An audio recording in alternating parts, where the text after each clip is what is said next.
కర్నూలు జిల్లా ఎమ్మిగనూరు పట్టణంలోని భాష్యం English medium హైస్కూల్లో శుక్రవారం రాయలసీమ జోనల్ సీఈఓ అనిల్ కుమార్ ఆదేశాల మేరకు ఎమ్మిగనూరు భాష్యం స్కూల్ ప్రిన్సిపల్ మాచాని కవిత ఆధ్వర్యంలో కార్గిల్ విజయ్ దివాస్ వేడుకలను ఘనంగా జరుపుకున్నారు. ముఖ్య అతిథిగా మాజీ బీఎస్ఎఫ్ జవాన్ ఆపరేషన్ విజయ్ మోడల్ అవార్డు గ్రహీత షేక్ మహమ్మద్ ఇస్మాయిల్ హాజరయ్యారు.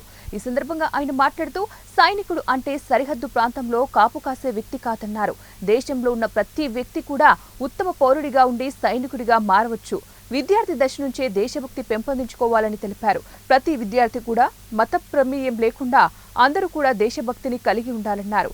ప్రిన్సిపల్ మాచాని కవిత మాట్లాడుతూ పిల్లలకు విద్యతో పాటు నైతిక విలువలు, దేశభక్తిని కూడా ఉండాలని అన్నారు. విద్యార్థులకు విద్యా బోధనలో దేశం కోసం బార్డర్లో విధులు నిర్వహించే సైనికులు వారి త్యాగాల గురించి అర్థం అయ్యే విధంగా చెప్పాలన్నారు.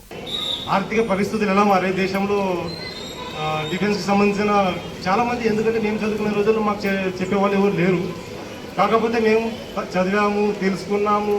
హయ్యర్ స్టడీస్కి పోతే ఇప్పుడు ప్రజెంట్ స్టడీస్ చాలా చేంజెస్ అయినాయి. కాబట్టి మీరు ఇవన్నీ తెలుసుకోవాలి, చదవాలి, రీడ్ చేస్తేనే ఇవన్నీ దీని గురించి చదివితే తెలుస్తుంది.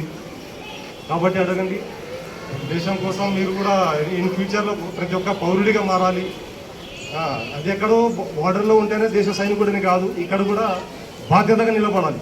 బాధ్యత తెలిసి ఏం జరిగినా సమాజంలో బాధ్యతగా నిలబడితేనే ఒక పౌరుడు, సైనికుడు లాగే ఉంటారు.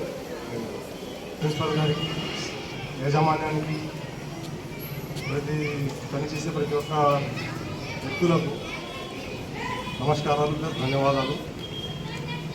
వీళ్ళు కార్గిల్ విజయ్ దివస్కి నన్ను చీఫ్గా పిలిచారు. నిన్న స్పాట్లో నేను యాక్చువల్ లేను మేడం, అయినా కూడా నేను చాలా దూరం నుంచి మీరు కాల్ చేసినందుకు నేను వచ్చాను.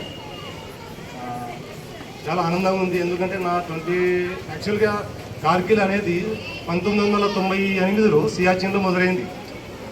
న్యూక్లియర్, రెండు దేశాల మధ్యలో న్యూక్లియర్ ఒప్పందాలకు సంబంధించి అదొక పెద్ద పతంగం ఏంటి, అది ముగిసే లోపల 2099 అయింది.